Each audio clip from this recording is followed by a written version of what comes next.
La responsabilité de la jeunesse en politique. Nous recevons pour vous M. Jérémy Avre. Bienvenue.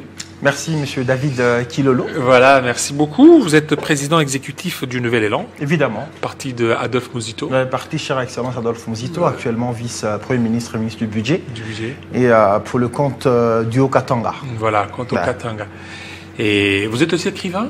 Également, je suis écrivain. Ça commence à faire 15 ans. 15 ans. Ah ouais. Jusque-là, 8 ouvrages à notre actif. On est là. Et 8 ouvrages, ça c'est quel ouvrage que vous avez? Bon, ça c'est un ouvrage à caractère juridique.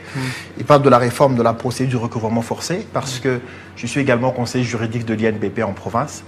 Alors c'est les récents ouvrages que j'ai publiés pour résoudre un sérieux problème qu'on a rencontré, celui du manque de recouvrement forcé à chaque fois qu'il y a une créance en souffrance de la part des employeurs. C'est vrai, ça fait trop technique de la part des employeurs qui sont assujettis à l'Institut national de préparation professionnelle. Alors, donc c'est l'ouvrage qu'on a publié pour résoudre cette question. C'est une question aussi républicaine qui renvoie aux ressources publiques. Alors, on voit, vous avez chapelé quelque chose dans les coups. Vous êtes religieux? Mais non, moi, je trouve que c'est une question aussi qui me surprend. Je ne suis pas religieux, mais je suis aussi dans l'éveil de la conscience. C'est-à-dire? La croix, c'est la mort des sens. Ça me rappelle la mort de l'égout. L'égout. Voilà. Ça rappelle la mort à l'orgueil, la mort à la suffisance. Donc vous n'êtes pas religieux? Ça rappelle l'amour. Non, je ne suis pas religieux, je pense. Ça symbolise quoi quand vous portez ça? Évidemment, c'est ce que je disais d'ailleurs. Ça rappelle la mort de l'ego. Parce qu'on est jeune souvent, je pense qu'à un moment on va aller vers le sujet. Quand on est jeune, ça nous plonge souvent dans la suffisance, ça nous plonge souvent dans l'orgueil, ça nous plonge souvent dans la prétention. Ça nous rend souvent, excusez-moi de le dire, un peu jactant. C'est qu'on a l'impression qu'on est mieux que les autres. On sait que les autres, on peut mieux faire que les autres. Alors quand on met la croix souvent sur nous, ça nous rappelle notre vanité, ça nous rappelle notre inutilité, ça nous rappelle notre petitesse. Et c'est souvent dans cette optique que je mets souvent cette croix-ci. Voilà, merci. Alors, on va parler de la responsabilité de la jeunesse. C'est quoi la place de la jeunesse en politique? La jeunesse est-elle accompagnée, est-elle appelée à accompagner ou à être les escaliers de politique une fois arrivée au sommet? La jeunesse est dans les oubliettes? Je vous en prie, c'est une question profonde d'ailleurs qui exige beaucoup de temps. Je ne peux pas d'ailleurs répondre à votre question sans saluer les amis qui me suivent à partir du Haut-Katanga. J'ai commencé à pêcher à ce niveau-là. Alors je viens vitement vers votre question. Il faut qu'on comprenne d'abord qu'est-ce que signifie la jeunesse. Est-ce qu'on va la définir chronologiquement parlant? Il y a plusieurs organismes qui définissent la jeunesse comme un âge allant de 9, 11 à 30, 45 ans. Mais j'aime la définition qui est beaucoup plus liée à la jeunesse comme un état d'esprit, de dynamisme, d'action, de lucidité, d'échange, de collectivité aussi. Alors, quand on va finir d'appréhender la jeunesse dans cette perspective-là, on va parler de la politique qui, dans son sens les plus profonds, les plus intrinsèques, le moins corrompu, la politique est cet art de gouverner une cité. Et là, factuellement parlant, on parle de la République démocratique du Congo, qui également a besoin de cette juvénilité, beaucoup plus état d'esprit, pour arriver à répondre aux questions les plus cruciales. Est-ce que la jeunesse est-elle ou doit-elle être utilisée comme un escalier pour des acteurs politiques? Je pense que si nous sommes dans la politique au sens démagogique, je dirais oui. Mais si nous sommes dans la politique au sens le plus strict qui soit, je dirais non. La politique démagogique est beaucoup plus dans la manipulation de la jeunesse. Et on ne peut manipuler la jeunesse que cette jeunesse qui n'est pas informée, qui ne sait pas naturellement c'est quoi la place qu'elle a dans la société, c'est quoi le rôle qu'elle doit devoir jouer dans la société, parce que même la Constitution a des droits qui ne reviennent pas qu'aux jeunes Congolais, mais à tout citoyen congolais, et qui fait en sorte que si vous êtes informé, vous connaissez votre place, il est difficile que vous puissiez verser dans la manipulation de qui que ce soit. Mais la jeunesse, elle est manipulée, elle est utilisée comme escalier. On ne va pas parler de conséquences ou des incidences, on va parler de la cause. Qu'est-ce qui fasse que, ou des causes, qui fasse que la jeunesse soit manipulée? Quand nous sommes dans l'aspect de la politique démagogique. Premièrement, c'est le manque d'information, je l'ai souligné en passant. Manque d'information. La jeunesse n'est pas informée. Bon, majoritairement, parce qu'il ne faudrait pas que je puisse tenir des propos réducteurs à l'égard de la jeunesse congolaise que je respecte beaucoup. On voit une jeunesse un peu éveillée, une jeunesse beaucoup plus réseaux sociaux qui les permet aussi à prendre certaines responsabilités. Oui, c'est une évidence. Je connais des jeunes qui se battent. Oui. Je connais des structures des jeunes d'ailleurs qui éclairent la jeunesse. Mais c'est vrai, quand nous sommes dans une telle émission de télé, nous nous focalisons beaucoup plus sur la majorité. C'est qu'aujourd'hui, nous sommes 120 millions d'habitants en RDC. La jeunesse représente près de 70% de toute la population congolaise. C'est que la jeunesse s'élèverait à plus de 70 millions de Congolais. C'est que les 70 millions, il faut qu'on puisse voir aussi le taux d'analphabétisation, d'alphabétisation, qui n'atteint pas les 40%. C'est que sur les 70 millions, on a presque la moitié, je le dis de manière sage, des jeunes, presque 35-40 millions, des jeunes qui ne sont pas informés. C'est que de ce point de vue, parce qu'on parle de la majorité, il faudrait que ceux-là qui sont prétendument informés puissent tirer au plus haut niveau ceux-là qui ne le sont pas pour mener des actions collectives. C'est que majoritairement parlant, la jeunesse n'est pas informée. Majoritairement parlant, la jeunesse elle est beaucoup plus focus sur ce qui, à mon sens, n'a pas assez de sens. Vous allez voir, parce que vous avez parlé des réseaux sociaux, regardez si sur les réseaux sociaux, vous lancez une information qui insulte, qui rabaisse, qui verse dans la dérision, et vous allez voir que ça va foisonner des réactions, des informations qui vont dans le sens de la dépravation des mœurs, même musicalement parlant. Quand ça arrive à aller au-delà de la pudeur, vous sentez que cela a beaucoup d'incidence, cela a beaucoup de réactions. Ça prouve que c'est ce qui intéresse la majorité des jeunes. Alors, il faut arriver à tirer cette majorité, à la mener dans la dissociation des évidences, savoir quand est-ce qu'on doit divertir, quand est-ce qu'on doit s'instruire, quand est-ce qu'on doit poser des actes justes. C'est que la jeunesse, dans sa majorité, n'est pas dans la juste mesure. La quatrième raison, la quatrième cause, c'est aussi le manque de moyens. Manque de moyens. Évidemment. C'est que les jeunes vivent aux dépens d'une certaine classe politique. Alors, quand vous n'avez pas de quoi mettre sous la dent, vous serez facilement manipulé. Et cela rentre aussi dans ce qu'on appelle la quête des sens ou la quête de soi. Qu'est-ce qui prive ce moyen à cette jeunesse? D'accord. Ce sont ceux-là qui veulent utiliser cette jeunesse-là, oui. qui ne veut pas donner de moyens à la jeunesse afin de pouvoir les utiliser à les avenir. Si nous allons répondre de manière superficielle, je dirais oui. Mais si on va à profondeur, je dirais non. Je dirais oui quand on pense que vos moyens sont détenus par d'autres personnes. Je dirais oui quand on pense que c'est d'autres personnes qui vont vous rendre riche. Alors que personne ne rend personne riche. Il faut en avoir les compétences. Il s'agit de la méritocratie. C'est qu'on ne va pas vous donner des bonbons, je m'excuse de le dire. C'est que vous devez vous battre pour arriver à vous épanouir dans la vie. C'est ce qui me pousse à dire non. C'est qu'il n'y a pas des gens qui freinent les jeunes. Dans la vie, il faut apprendre à se battre. Dans la vie, il faut savoir comment arracher sa place, surtout en politique.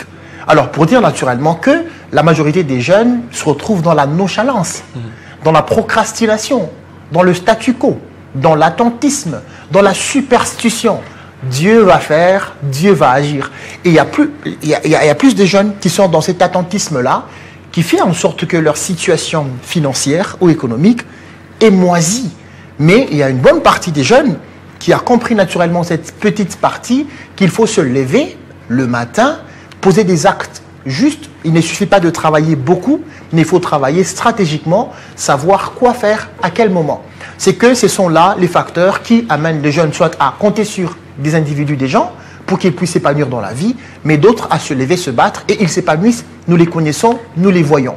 Et le cinquième aspect, parce que j'ai parlé du quatrième, le cinquième aspect qui, à mon sens, est le plus important de tous, c'est l'absence de la politique d'alternance. C'est qu'il n'y a pas, au niveau national, une politique d'alternance qui initie la jeunesse. D'alternance ou dans des mouvements associatifs, dans des mouvements politiques. La responsabilité, elle est à partager. Parce que d'une part, quand on parle des structures de la société civile, qui devraient naturellement initier les jeunes à l'emploi, initier les jeunes à la politique, initier les jeunes à l'entrepreneuriat, par exemple. C'est que nous en avons des structures, bien sûr, mais nous parlons du point de vue de la généralité. C'est que dans la fourche de la société civile, on devrait avoir des structures des jeunes qui initient les jeunes à l'emploi. Comment créer l'emploi? Comment trouver de l'emploi. Parce qu'il y a deux possibilités. Soit vous êtes créateur d'emploi, soit vous êtes quémandeur d'emploi. Mais dans un État où on a un problème d'industrie, d'entreprise, c'est qu'il est beaucoup plus évident d'avoir des créateurs d'emploi que de commandeurs ou des demandeurs d'emploi. Ce sont des informations qui devraient naturellement commencer à passer au niveau des structures de la société civile.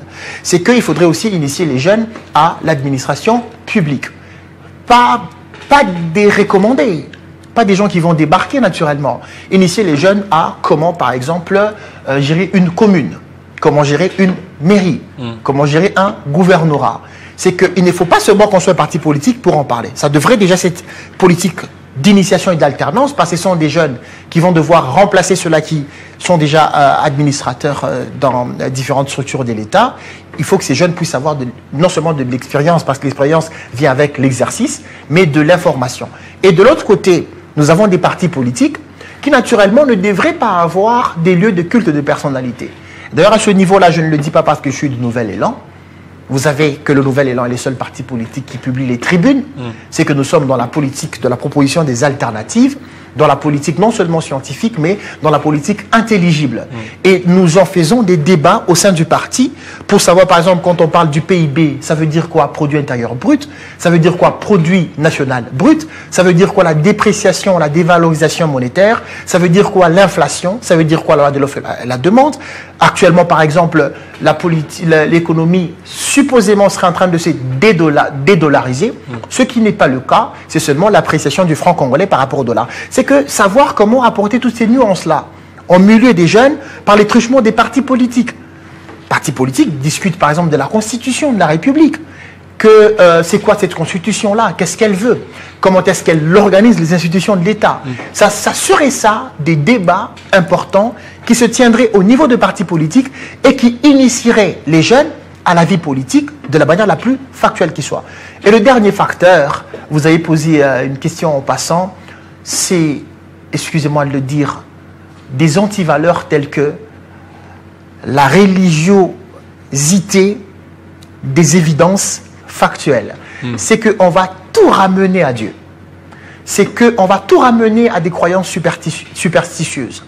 C'est que quand on parle par exemple de la question de l'Est, on va devoir prier pour que Dieu agisse, que Paul Kagame meure, qu'il meure, que Dieu les frappe. Comme si lui mourait, ça mettrait fin à la guerre parce qu'il y a des intérêts des multinationales qui n'ont rien à voir avec Paul Kagame. Ça, c'est un autre débat, peut-être qu'on va discuter avec le temps.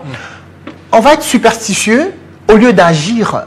C'est que la jeunesse se retrouve également dans cette superstition-là. On va tout ramener à Dieu qui nous a déjà donné un sol riche. Vous voyez au fond, c'est qu'au lieu de transformer notre sol et notre sous-sol, nous allons prier pour que les investisseurs viennent. Au lieu que nous puissions savoir soit comment les appeler ou soit comment transformer. Les autres antivaleurs, c'est le tribalisme naturellement. La compétence n'a pas de tribus. Vous voyez, le savoir-faire n'a pas de tribus naturellement. Mais vous allez voir, au milieu des jeunes, on va se demander, Yav, c'est qui? Kilolo, il vient d'où? C'est que d'abord, on ne veut pas savoir c'est quoi l'expertise de David, Kilolo. Qu'est-ce qu'il sait faire? On va vouloir savoir, il est de quelle région. C'est qu'à mon sens, ce sont des barrières, des preuves qui attestent que la jeunesse est en train de reculer. C'est que pour arriver à une jeunesse responsable qui va prendre en main les destins de la République, il faut qu'elle soit éclairée sur ces évidences. Mais j'insiste sur le fait qu'il y a des jeunes en RDC aujourd'hui qui sont ouverts d'esprit, qui se battent, qui militent, mais nous parlons de la majorité. Il faudrait que cette minorité-là, sans parler de manière prétentieuse, puisse aider la majorité à se relever pour que, politiquement parlant, la société congolaise se relève avec une jeunesse beaucoup plus ouverte d'esprit. Voilà. Ça c'est... Vous avez parlé alors, sur les plans politiques. D'accord.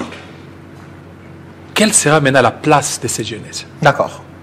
Alors, on a parlé de la politique gestion d'une cité. Alors, on va factualiser cela. C'est qu'on va rendre cela pratique. C'est que pour parler politique factuellement dans une société, nous parlons des actions politiques. Et la première action politique d'engagement politique, c'est premièrement l'adhésion à un parti politique. Oui. Admettons que les partis politiques sont déjà créés. Parce qu'un jeune créer son propre parti politique, ça devient un peu illusoire. Hein. Ça exige des moyens, ça exige de l'expérience politique, ça exige un parcours politique, un carriérisme politique costaud pour arriver à créer un parti politique. Ça signifie déjà qu'on ne va pas parler de manière superfétatoire des jeunes qui créeraient des partis politiques. Ça va venir avec l'expérience. Alors, nous débutons l'action politique factuellement par l'adhésion dans un parti politique.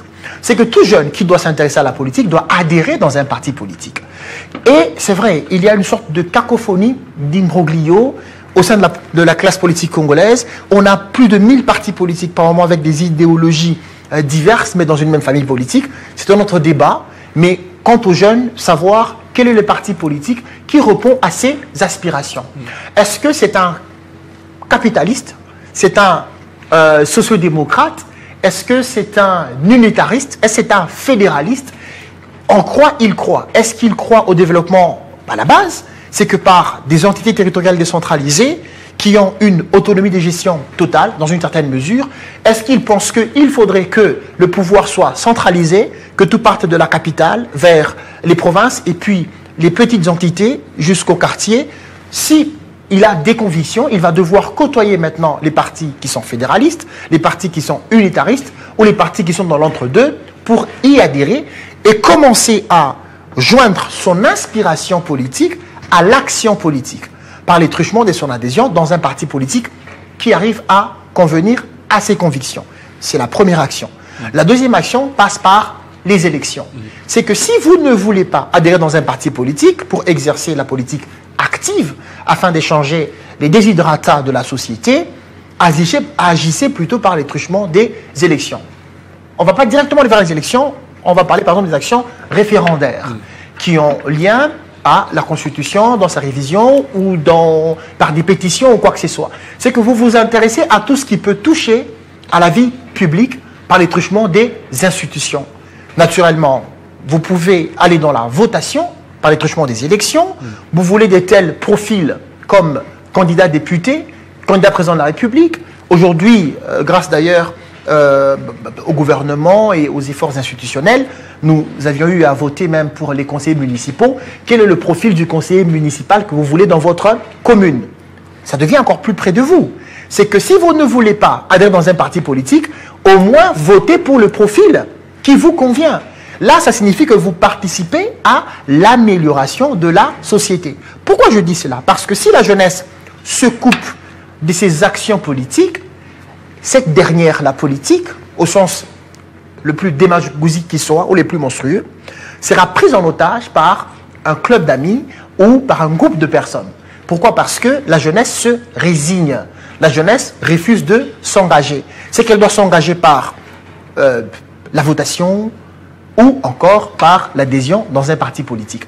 C'est que ce sont là les deux façons les plus concrètes et les plus évidentes, les plus réelles, pas fictionnelles, qui permettent aux jeunes de s'impliquer ou de s'intéresser à la politique. Donc cette jeunesse ne doit pas être le marchepied de politique. Bon, on peut bien le dire. Parce qu'on se rend compte que ce sont ces politiques-là qui veulent avilir cette jeunesse. Non, je ne pense pas. Alors là, on va tutoyer... qui veulent avilir la jeunesse afin de l'assujettir. Non, au fond... Parce qu'en politique, vous savez que c'est...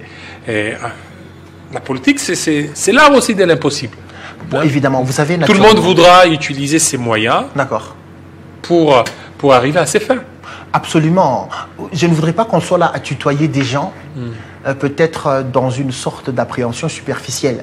Parce que ceux-là qui sont aujourd'hui au pouvoir, ils furent tous jeunes. Mais ils oublient. Non, non. Nous oublions tous, après tout. Quand on gère, quand on est au pouvoir, on oublie tous. Et aussi, cette jeunesse aussi commence aussi à décevoir. C'est qu'on a vu, on a donné l'accès aux jeunes à certains postes de responsabilité. Ouais. La déception était là. Bon, évidemment, oui, mais moi je pense que la déception elle est dans tous les camps. Est-ce que ça fait partie de ce que vous avez dit? Il y a un problème de connaissance, un problème, il y a un manque de formation. Moi, je suis beaucoup dans ce sens-là, parce que certains jeunes ont déçu. Moi, à certains postes de responsabilité. Vous avez raison. Oui, vous avez raison. Je ne voudrais pas qu'on rentre dans des cas isolés, mais vous avez vraiment raison. Moi, je suis beaucoup plus partisan du carriérisme politique. J'en suis partisan. Je suis partisan de la verticalité. C'est que si vous devez grimper, faites-le de manière progressive, pour ne pas commettre des erreurs. Je suis partisan de science sans conscience n'est que ruine de l'âme. C'est que quelle que soit votre dose de connaissance, vous devez avoir un peu d'âme pour ne pas marcher sur les autres, pour ne pas abuser du pouvoir. On peut accuser les gens aujourd'hui, ce qui est d'ailleurs moins responsable, mais nous oublions que demain, la vieillesse de demain, c'est la jeunesse d'aujourd'hui. La jeunesse d'aujourd'hui. Voilà. La vieillesse d'aujourd'hui, c'est la jeunesse de demain. Effectivement. D'hier plutôt. Merci. Merci, monsieur Jérémy Have. Je vous en prie. Voilà, président exécutif du Nouvel Élan au Katanga. Oui. Vous êtes aussi juriste. Juriste, évidemment. Voilà, avocat. Non, je suis juriste, je suis pas Juriste, avocat. effectivement, et aussi écrivain. Écrivain, oui. Voilà, fidèles téléspectateurs, ça n'est fini pour ce numéro de Kinshasa Direct. Restez branchés sur Télé 50 tout à l'heure, la grande édition de Christopher Ochukum. Il sera 20h dans le Haut-Katanga, 20h à Likasi, 19h à Kinshasa. Portez-vous très bien. À très bientôt.